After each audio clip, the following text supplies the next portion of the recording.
Sorotan berikutnya, Saudara. Direktorat Reserse Kriminal Umum Polda Metro Jaya mengungkap identitas perempuan korban mutilasi di Tambun Selatan, Kabupaten Bekasi, Jawa Barat. Korban bernama Angela Hendriati, berusia 51 tahun. Inilah foto korban mutilasi Angela Hendriati Wahyuningsih. Identitas korban diketahui setelah penyidik mencocokkan DNA jasad yang dimutilasi dengan jenazah anaknya. Sebelumnya, Angela pernah dilaporkan hilang pada 2019 lalu.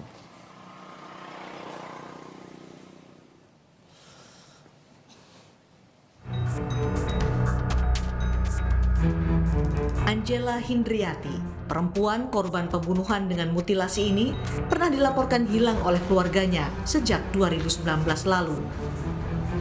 Hingga akhirnya, ia ditemukan tak bernyawa dengan jasad yang termutilasi di dalam rumah kontrakan di kawasan Tambun Selatan, Kabupaten Bekasi, Jawa Barat. Kasus pembunuhan Angela terkuak berawal dari laporan orang hilang bernama Eki Listianto. Bersamaan dengan ditemukannya Eki, polisi juga menemukan jenazah Angela di dalam rumah kontrakannya. Diduga, Eki membunuh Angela pada November 2021. Pembunuhan itu dilatar belakangi motif asmara. Karena dari pengakuan tersangka ini motifnya ya terkait dengan asmara ya. Menurut pengakuannya bahwa pada bulan November ini yang bersangkutan sempat cekcok dengan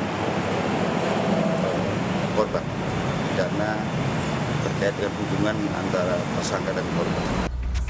Setelah membunuh dan memutilasi Angela, Eki menyimpan jenazah Angela di dalam rumah selama 1 tahun lebih karena ia takut kejahatannya diketahui orang lain.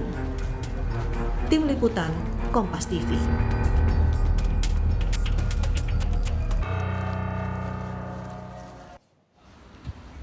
Eki Listianto ditetapkan sebagai tersangka setelah polisi mendapati jasad Angela Hendriati di kontrakan tersangka dalam keadaan termutilasi. Sebelumnya tersangka menyimpan jasad Angela dalam 2 kotak kontainer lebih dari 1 tahun. Lantas apa motif pelaku memutilasi hingga menyimpan korbannya dalam kotak kontainer lebih dari setahun? Untuk membahasnya sudah bergabung bersama kami kriminolog Universitas Indonesia Adrianus Meliala. Selamat petang, Pak Adri. Selamat petang. Pak Adri, lebih dari 1 tahun pelaku menyimpan jasad korban bersamanya tanpa terdeteksi oleh warga, tanpa diketahui oleh lingkungan sekitar. Apa sebetulnya yang mendorong pelaku melakukan seperti itu? Motif apa sih Pak Adri yang biasanya terjadi? Ya, sebelumnya perlu saya katakan bahwa memang kasus ini berbeda dari kecenderungan data yang ada. Di mana kalau kasus mutilasi itu kemudian dilanjutkan dengan pembuangan jasad dari orang yang dimutilasi tersebut.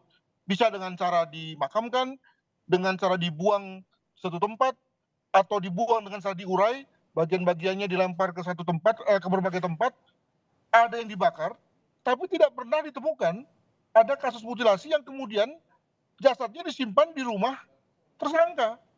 Mengapa demikian? Karena sebetulnya kan esensi daripada mutilasi adalah agar si tersangka tidak usah melarikan diri dengan cara menghilangkan jati diri si korbannya. Nah ini kan lucu ini. Satu pihak dia memutilasi, dia membunuh korban, dilanjutkan dengan mutilasi korban, tapi kemudian jasadnya disimpan. Amat pede gitu ya. Jadi agak paradoks ini. Nah mungkin sekali betul bahwa dia memang tidak berani membuang karena takut ketahuan, tapi juga tidak bisa termasuk akal karena kalau menurut pengakuan polisi, menurut informasi polisi bahwa sudah setahun ada di lokasi tempat pembunuhan. Nah, saya lalu berpikir bahwa jangan-jangan memang ini orang ada penyakit jiwanya ini, ya senang atau terbiasa atau tidak merasa terganggu dengan adanya jasad di seputar lokasi di mana dia berada, sebab bisa dibayangkan bahwa pada hari-hari pertama jasad itu dibunuh pasti baunya lumayan itu, demikian. Iya, sampai 1 tahun jika alasannya takut ketahuan warga itu tidak masuk akal. Artinya ada juga faktor kejiwaan yang mendorong pelaku melakukan seperti itu, Pak Andri. Betul, jadi kalau kita bicara mengenai beberapa kasus eksentrik ya terutama dari mancanegara ya. Contoh misalnya seorang yang kita sebut sebagai Jeffrey Dahmer namanya. Laki-laki yang sengaja yang biasa membunuh sampai sekitar 30 pasangan-pasangan homonya, dan kemudian dia cacah pasangan homonya itu, lalu kemudian dia simpan di lemari esnya, gitu, di lemari esnya. Jadi bayangkan kegangguan jiwa yang dia miliki, bukan hanya kemampuan membunuhnya, bukan hanya kemampuan memutilasinya, tapi juga kemudian dia simpan di lemari esnya, seterusnya sampai kemudian dia digerebek oleh kepolisian. Nah, apakah yang bersangkutan ini juga memiliki gangguan jiwa seperti itu?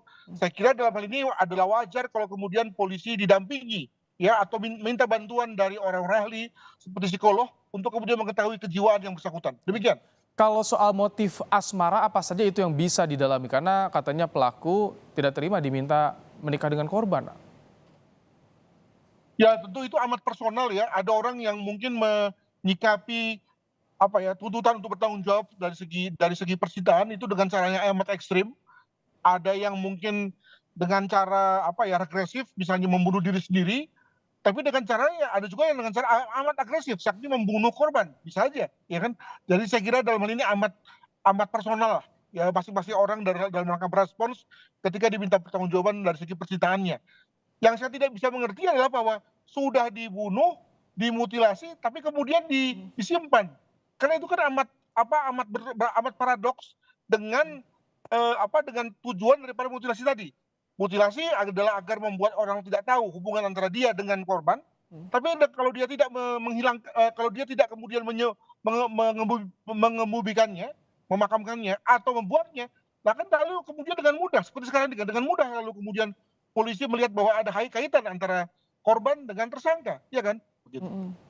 Ya, sampai setahun lebih, artinya ini lingkungan sekitar tidak ada yang curiga atau bagaimana, karena ketika menyimpan jasad, tindak tanduk seseorang pasti bisa ketahuan kan, Pak Adri? Saya kira begitu ya, apalagi karena dia memang bukan orang yang kita sebut sebagai penjahat karir, pembunuh yang profesional, tetapi orang yang boleh dibilang sebagai first offender dan langsung naik kelas melakukan satu kejahatan yang boleh dibilang sebagai kejahatan tingkat tinggi, yakni membunuh, dan tidak hanya itu tapi juga memutilasi. Maka bisa diduga bahwa kemudian dalam rangka dia berespons dengan orang luar, dalam rangka menyembunyikan perbuatannya pasti berbeda. Tapi mungkin sekali dalam hal ini karena yang bersangkutan melakukannya di rumahnya, maka dia bisa kontrol perilakunya, kontrol pada saat dia bertemu dengan orang lain yang seperti apa, sehingga kemudian orang tidak tahu bahwa dia baru saja melakukan suatu perbuatan yang amat serius. Nah, cuma tadi, kenapa kemudian dalam rangka setahun yang bersangkutan tetap memutuskan untuk membiarkan jenazah itu bersama dia? Ini yang saya kira perlu penelaahan secara saintifik tentang kejiwaan yang bersangkutan. Demikian. Baik, terakhir nih Pak Adri, apa bukti yang harus didalami polisi? Apakah tadi kemampuan pelaku mengontrol perilakunya, psikologinya itu akan menjadi kendala dari polisi untuk bisa mengungkap apa ya sebetulnya menjadi motif pembunuhan ini, Pak Adri? Sebetulnya kalau dilihat dari, sekali lagi saya bicara data ya, dari sekitar 250-an kasus mutilasi yang pernah terjadi di Indonesia, maka yang pertama adalah bahwa umumnya pelakunya bukan orang yang punya gangguan jiwa, tapi orang-orang normal yang memang berpikir untung rugi. Daripada saya yang lari, mendingan si korban yang kemudian saya kerjain sedemikian rupa, misalnya dengan cara mutilasi, sehingga saya bisa hidup normal. Bukankah itu suatu pilihan yang rasional kan? Nah, itu yang pertama. Yang kedua, ketika dia memutilasi, dia lalu memilih tempat, cara yang juga enak buat dia. Makanya kemudian dia pilih cara misalnya dilakukan di apartemennya, di tempat kosnya, di kontrakannya, atau di rumahnya, sehingga dia amat tahu, ya, amat mengenal situasi itu. Termasuk juga misalnya dalam rangka membuang darah, bagaimana cara membuang darahnya, lalu kemudian dia bagaimana membungkusnya dan seterusnya. Nah, kelihatannya ini juga terjadi pada kasus Eki ini, di mana dia memang melakukan satu kalkulasi dan kemudian memilih tempatnya. Okay. Pertanyaannya adalah bahwa setelah itu semua dilakukan, maka kalau mengikuti kecenderungan yang ada, dia harusnya buang tuh jauh-jauh, ya, atau dia kebumikan, atau dia bakar, ya, sehingga kemudian sama sekali kemudian orang tidak bisa mengaitkan antara dirinya dengan si korban, sekarang ataupun nanti. Nah, tidak seperti yang sekarang terjadi, di mana kemudian ketika dia ketahuan, maka kemudian polisi dengan mudah mengkaitkan dia sebagai pelaku pembunuhan terhadap korban. Demikian. Baik, terima kasih Adrianus Meliala, Kriminolog Universitas Indonesia, telah menyampaikan pandangannya soal kasus mutilasi yang terjadi di Bekasi, Jawa Barat. Terima kasih Pak Adri, sehat selalu.